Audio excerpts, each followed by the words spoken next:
Welcome back to Nasdaq Trade Talks. I'm your host, Jill Malandrino, Global Markets Reporter at Nasdaq. We're coming to you live from the Nasdaq CFA New York ETF Synapse for 2019. And joining me for this segment, we have Rich Powers. He's the head of ETF product management over at Vanguard. And we're going to take a look at some of the growth areas within the ETF market. Rich, it's great to have you back with us on Trade Talks. And we're on pace for the second best year of ETF flows. What are the factors that are driving this? Sure. Thanks for having me again, Jill. The marketplace is really embracing ETFs, indexing in particular. I think more and more investors are continuing to kind of move towards the indexing structure. The ETF vehicle is a fantastic way to do that. I think what's really interesting this year, and it's kind of driving flows, has been fixed income.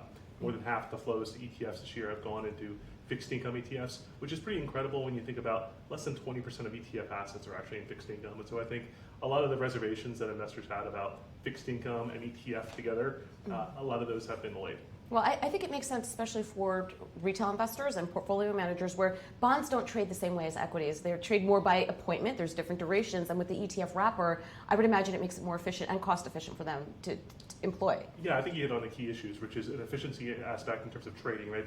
The ability to get exposure to hundreds or thousands of bonds in a single package. It's much easier to do that in ETF, far less expensive from a spread standpoint, even less expensive from a expense ratio standpoint. So I think fixed income ETF investing is fixed income ETFs really democratized fixed income investing. All right, now in the US, we're always talking about market transparency. That's paramount to everything that we do.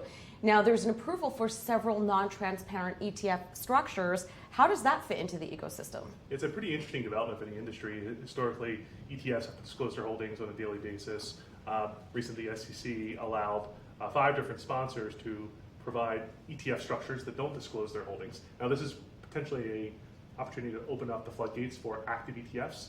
That historically active strategies haven't been in the ETF wrapper because managers are concerned around giving away their secret sauce because of the disclosure rules. Now these new structures will allow traditional active managers to deliver those strategies in the ETF structure. Time will tell whether investors are interested in that, but it's certainly an important moment for ETFs. All right, now, is there a reason to be optimistic about further adoption of ETFs, or do you think the marketplace is maturing? Because, like we mentioned in the beginning, the asset flows have been amazing.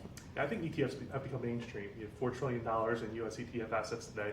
I think there's tons of reasons to be optimistic that more ETF adoption and growth is going to happen in the future. Just 2 really interesting statistics to kind of corroborate that. So one, when you think about who the investors are who use ETFs, historically we think about financial advisors.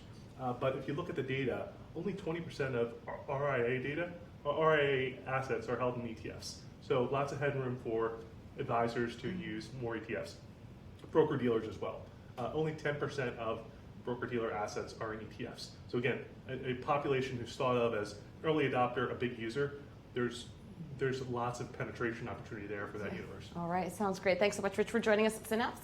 And thank you for joining me on Trade Talks. I'm Jill Malandrino, Global Markets Reporter at Nasdaq.